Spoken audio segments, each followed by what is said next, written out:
Bar, new with multigrain.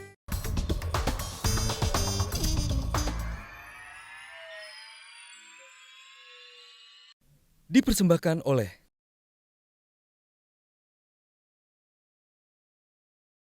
Pemirsa, mencerdaskan kaum perempuan adalah impian Kartini meski ia harus terkungkung tembok pingitan.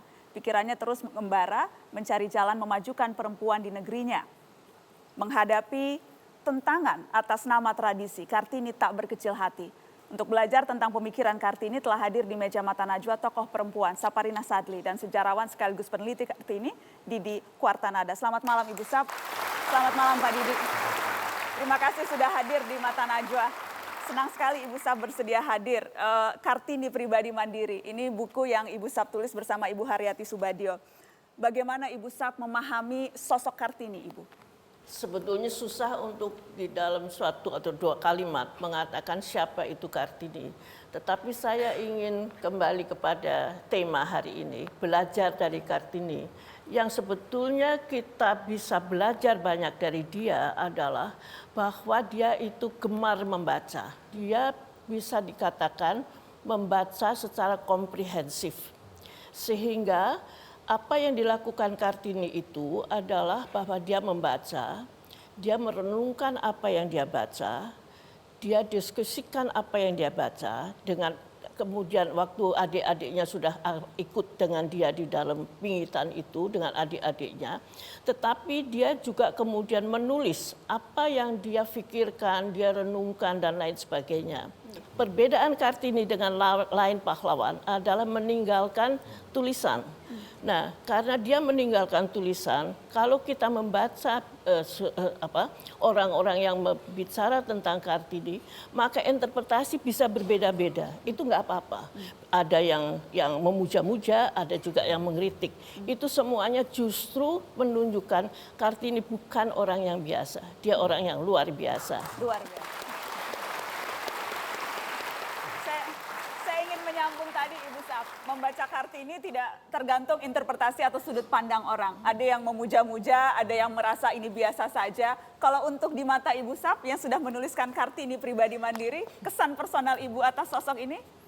Buku itu terjadi karena orang sangat suatu jawaban terhadap seorang teman yang selalu mengkritik. Dia selalu mengatakan dia kebelanda-belandaan, dia ngomongnya itu sentimental dan lain sebagainya ya. Karena itu saya ajak Ibu Haryati itu teman saya. Ayo kita bahas Kartini, dia dari segi sastra, saya dari segi psikologi. Ya, dan kita minta orang yang suka mengkritik itu membuat pengantarnya ya. Nah, jadi buku itu sudah ditulis 15 tahun yang lalu ya. Jadi artinya ya. Saya langsung mencari pengantarnya siapa dan saya akan sebutkan. Ditulis oleh pengantarnya Harsha W. Bahtiar, guru besar sosiologi dan sejarah masyarakat Universitas Indonesia. Saya akan membahas ini lebih belakang karena kita tahu dengan membaca tulisan-tulisan Pak Harsha, kritikan terkerasnya adalah Kartini itu pahlawan yang diciptakan Belanda. Untuk mengatakan Kartini diciptakan oleh Belanda, saya kira keliru kalau menurut saya. Karena yang mengangkat Kartini menjadi pahlawan adalah Bung Karno. Karena Bung Karno membaca surat-suratnya itu yang tadi di dalam Dostoevsky itu. Dan di sana Kartini memang muncul sebagai seorang yang berpikir sangat jauh ke depan. Dan dia tidak hanya seperti tadi saya lihat tentang perempuan, bukan hanya tentang perempuan, tentang bangsa. Kalau kita membaca umpamanya bagian terakhir surat nota itu kepada pemerintah Belanda waktu dia juga ingin sekolah ke Belanda itu, dia di situ mengatakan perubahan perempuan ya itu tidak bisa kalau tidak ada perubahan struktur dan juga nilai budaya di masyarakat di mana dia berada. Jadi di situ letaknya. Saya membaca tulisan Anda Pak Didi, Anda menulis Kartini adalah prototipe manusia Indonesia baru. Apa maksudnya? Ya, mungkin waktu itu Indonesia belum ada ya, tapi yang saya maksudkan di sini adalah Kartini ini berbeda dengan nenek moyangnya, dengan bapaknya, dengan kakeknya. Dalam arti Kartini menguasai bahasa Belanda dengan baik, walaupun bapaknya juga menguasai.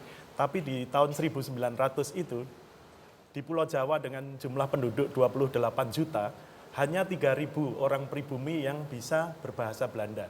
Dan dari angka 3.000 ini pun itu perempuannya jauh lebih sedikit. Hasil karya Kartini ini bahkan ada orang Belanda pun yang tidak percaya bahwa itu tulisan dia. Ada yang meragukan baru setelah ditemukan Karena surat kualitasnya sedemikian baik. terlalu baik. Di atas rata-rata orang Belanda. Nah itu yang menjadikan dia orang yang sangat khusus, dia bisa membaca literatur, bahkan literatur terbaru, perdebatan mengenai feminisme di negeri Belanda pun Kartini bisa mencerna dan membaca, dan kemudian menuangkannya ke dalam tulisan. Selama ini Kartini hanya didomestifikasikan saja ya sebagai tokoh urusan perempuan saja, tapi pesan-pesan di dalam surat Kartini itu juga begitu banyak, mulai dari soal agama, dan yang paling penting bagi kami sendiri adalah mengenai pluralisme, menghargai perbedaan, mengetahui kebudayaan orang lain atau lintas budaya. Itu pesan Kartini yang membedakan dia dengan para pendahulunya. Kita akan lihat beberapa cuplikan surat Kartini dan nanti saya akan bahas spesifiknya soal pluralisme tadi dan keberagaman dan gagasan lain di luar soal kesetaraan yang sering kita bahas.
Menyambung ke Pak Didi, ingin sekali saya berkenalan dengan anak-anak Cina yang berani itu. Ada kutipan surat Kartini. Tidak banyak yang membahas apakah memang ini sengaja terlewatkan gagasan atau pemikiran Kartini soal keberagaman, soal pluralisme? Iya, ceritanya begini, ketika Der Duisternis tot Licht itu diterbitkan oleh Habendanon tahun 11, kemudian diterjemahkan ke bahasa Melayu di tahun 20-an, kemudian dalam bahasa Jawa, bahasa Sunda, bahasa Madura, surat terjemahan tentang Tionghoa itu ada. Namun ketika tahun 38 sastrawan Armin Pane yang ditugaskan oleh Balai Pustaka menyadur buku itu dalam edisi dengan harga yang lebih murah, entah kenapa Armin Pane tidak memasukkan surat ini.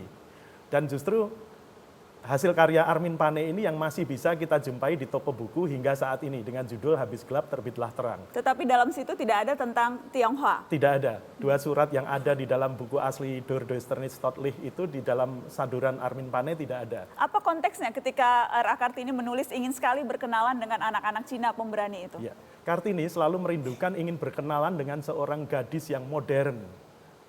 Di Belanda tentu saja banyak gadis modern, tapi di Indonesia ini dia menemukan pada suatu hari membaca di surat kabar bahwa ada gadis-gadis Tionghoa yang ingin belajar ke Belanda untuk menjadi guru.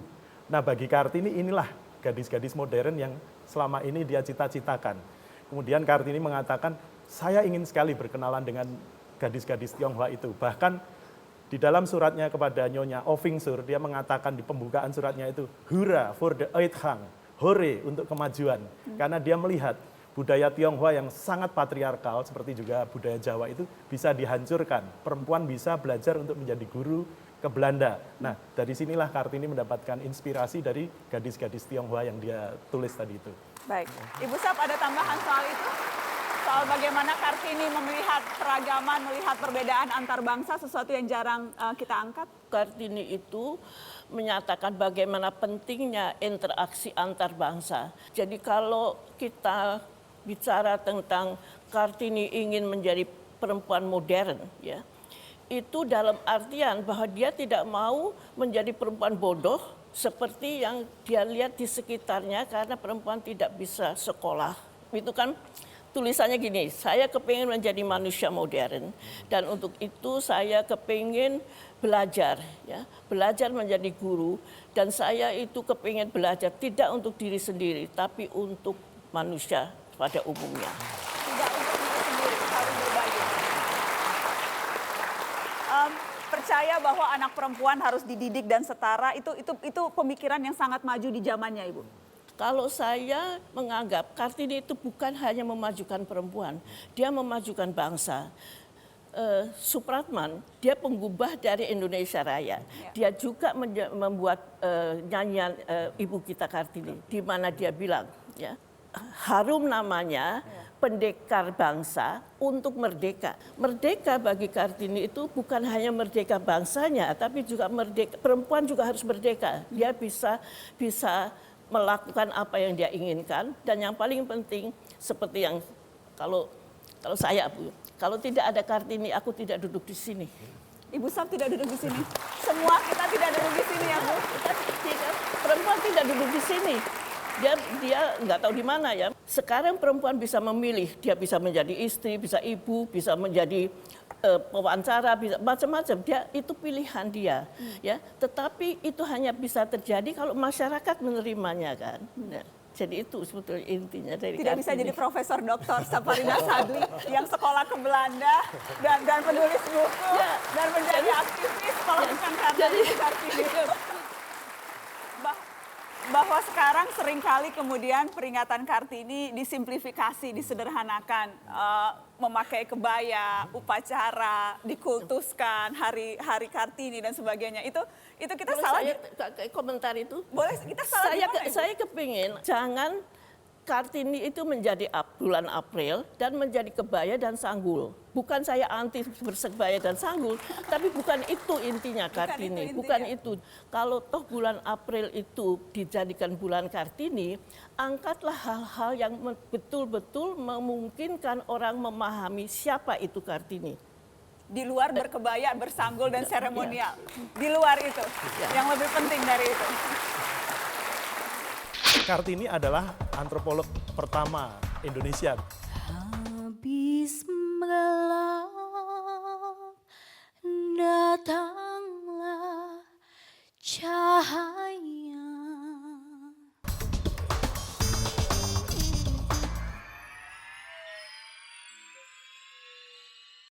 Dipersembahkan oleh